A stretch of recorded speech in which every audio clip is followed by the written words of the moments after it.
104 degree জ্বর নিয়েও সংসারের কাজ করে যাচ্ছি সকাল থেকে রাত পর্যন্ত। কোনো ক্লান্তি মনে হয় না আমাদের স্পর্শ করতে পারে।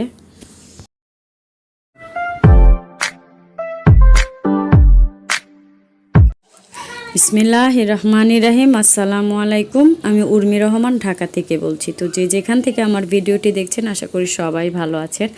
এখানে হচ্ছে বেঁচে যাওয়া তেলাপিয়া মাছ ছিল ঘরের মধ্যে, তো সকালে নাস্তা করব। এইভাবে ভর্তা বানিয়ে যদি খান তাহলে বিশ্বাস করবেন না এতটা স্বাদের হয় যা বলার মতো না। গরম ভাত দিয়ে এর মধ্যে হচ্ছে 104 জ্বর শরীরের মধ্যে, তারপরেও কিন্তু আমাদের কাজ থেমে থাকে না। সকালে হচ্ছে কণ্ঠকে স্কুলে দিয়ে ছোটোটাকে উঠিয়ে তাকে ফ্রেশ করে তার খাবার রেডি করে তাকে খাইয়ে হচ্ছে দেন আবার আমাদের সকালের খাবারটার জন্য কিছু না কিছু তো করতে হবে। তো আজকে মাছ ভর্তাই করে নিচ্ছি। বিশ্বাস করবেন না এতটা গরমের মধ্যে এর মধ্যে হচ্ছে শরীরের মধ্যে জ্বর, তাহলে রান্নাঘরে কেমন লাগতে পারে, মানে অবিশ্বাস্য। আজকে শরীরটা খারাপ ছিল, তো তারপরেও হচ্ছে কাজ অনবরত করেই যাচ্ছি। এর মধ্যে হচ্ছে মাকে নিয়ে আসছি, মাকে বলতেছি মার হাতের আসলে এই ভর্তাটা জাস্ট মানে ওয়াও রেসিপি একটা বলা যায়। রসুন, শুকনো মরিচ, টমেটো, মাছ, পেঁয়াজ একসাথে, কাঁচামরিচ আসলে সরিষার তেলে ভেজে দেন হচ্ছে এই ভর্তাটা করা হয়। যে কোনো মাছ দিয়ে আসলে এই ভর্তাটা করা যায়। অনেক সময় কি হয়, মাছ বাসায় আনলে কিন্তু আমাদের লেজ, তারপর হচ্ছে পেটের যেই তৈলাক্ত অংশগুলো থাকে সেগুলো কিন্তু খাওয়া হয় না। তো আপনারা চাইলে কিন্তু এভাবে সুন্দর একটা রেসিপি বানিয়ে খেতে পারেন। আমার মতো খেয়ে অবশ্যই কমেন্ট করে জানাবেন কেমন লাগলো। সাথে একটু লেবু পাতা দিয়ে দিবেন, তাহলে বুঝবেন আসলে এই রেসিপিটার স্বাদ। তো এই যে আমাদের ভর্তা শেষ। আসলে মা অনেক হেল্প করে আমাদের। মা পৃথিবীতে যে মা যে কি জিনিস যাদের নেই তারা একমাত্র অনুভব করতে পারবে। তো এই যে ভর্তা বানানো শেষ। এর মধ্যে জ্বর তো আছেই শরীরের মধ্যে, আর যেদিন আসলে নিজে অসুস্থ হই মনে হয় সংসারের কাজ দ্বিগুণ হয়ে যায়।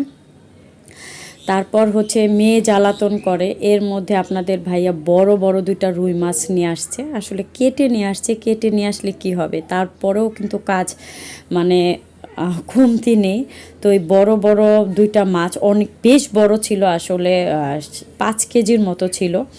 তো এই মাছের মাথাগুলো দিয়ে হচ্ছে আমি আলু দিয়ে সুন্দর করে ঝোল জাতীয় খাবার রান্না করব, কারণ এত গরমে কিন্তু পাতলা ঝোল হলে বেশ মজা লাগে খেতে।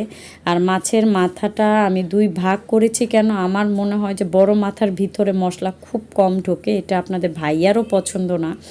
দেন আমার এই কাজটা সবসময় করতে হয়, মাথাটা মাঝখান থেকে ফেরে রান্না করতে হয়।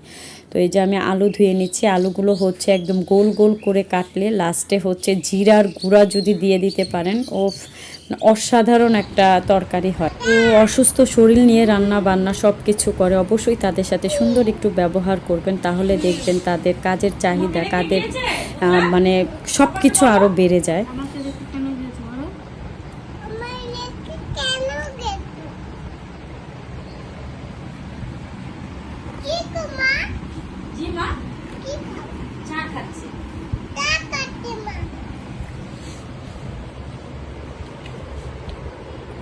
তোমারটাও চকলেট, আমারটাও চকলেট। তুমি কি করো কন্ঠা? এটা চকলেট ওই যে ডোনাটের মধ্যে একটু ভরা ভরা করে খাও, কারণ চকলেট নষ্টই করে। এইভাবে নিতে হবে। ও চকলেট ঠিকভাবে খাই না, আমি দেখছি ও খালি ক্রিম টুকি খায়। আলহামদুলিল্লাহ, আমার হাজব্যান্ড কিন্তু অনেক ভালো। এত অসুস্থ নিয়ে কাজ করলে সে কিন্তু আসলে খুবই আমাদের টেক কেয়ার করে। তো সবাইকে বলবো সবাই যেন তার স্ত্রীর টেক কেয়ারটা করে, তাহলে দেখবেন কি আসলে স্ত্রীর মনে ওই কষ্টটা থাকে না যে এত কষ্ট করি তারপরেও দুর্ব্যবহার পাই। এটা আমার সামনে অহরহ ঘটছে। মানে বউর সুনাম করতে স্বামীর কত যে কষ্ট হয়। তো আজকের মতো এখানেই বিদায় নিচ্ছি। ভালো থাকবেন, সুস্থ থাকবেন, আল্লাহ হাফেজ।